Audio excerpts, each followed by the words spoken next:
Hi everyone, Dr. Sarah Rose here, and today for this video I am going to talk about values. I'm starting with values because I really think that it's the most essential component to creating any sort of lasting physical change in your life. Alright, so values. To get to your values, you really need to understand why you want to reach a particular goal. Now you may be thinking my why is pretty obvious. I want to look great in my clothes, or I want to run a 5K. And while these are really great goals, you may have found from past experience that after you've reached a goal such as this and it's done, some of the old habits start to creep back in and you lose some of your gains. So to get to your true why, we're just gonna put the goals to the side for a second and drill down a little bit deeper. So values. What are values? Values are a way of being. They're a way of life. It's a constant striving, and it's not something you can necessarily just check off a list.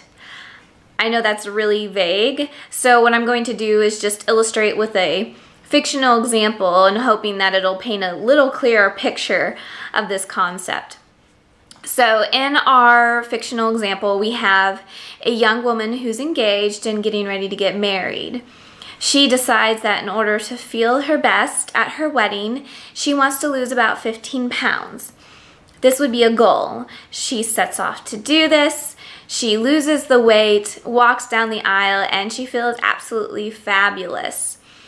Now, as I said earlier, after we have a goal such as this, sometimes after it's complete, we fall back into old habits. So there would be a good chance that the bride would then regain the weight that she worked so hard to lose for the wedding. However, what would happen if she were to shift her focus from goal-based, which is losing weight for the wedding, to something that's more value-based? Let's say that our bride really values her relationship with her fiance and she wants to live a long, healthy, active, energetic life as husband and wife. This would be more value-based.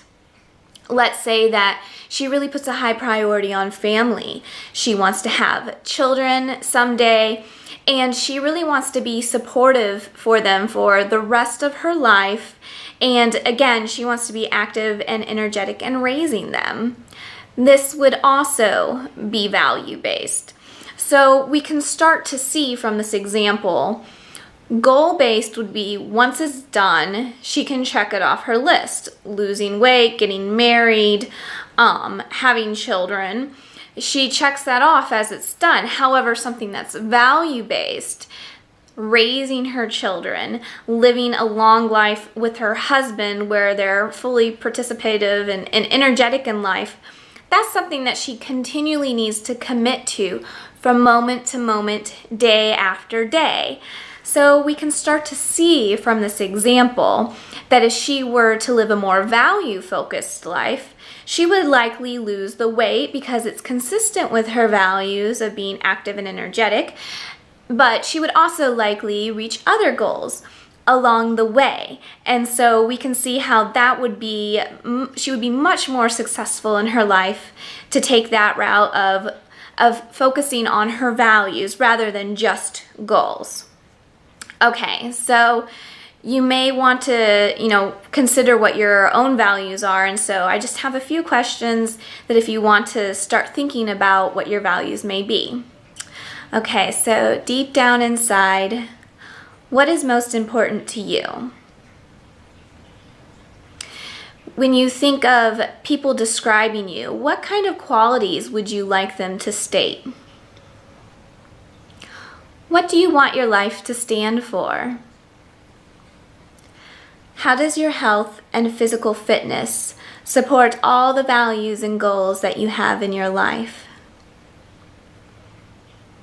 So before I wrap up with this video, I just want to leave you with a quote from Jillian Michaels, which I think in a nice way sums up values. In one of her videos, she states, "If you have a why, you can tolerate any how." Thank you so much for watching. I'll see you next time.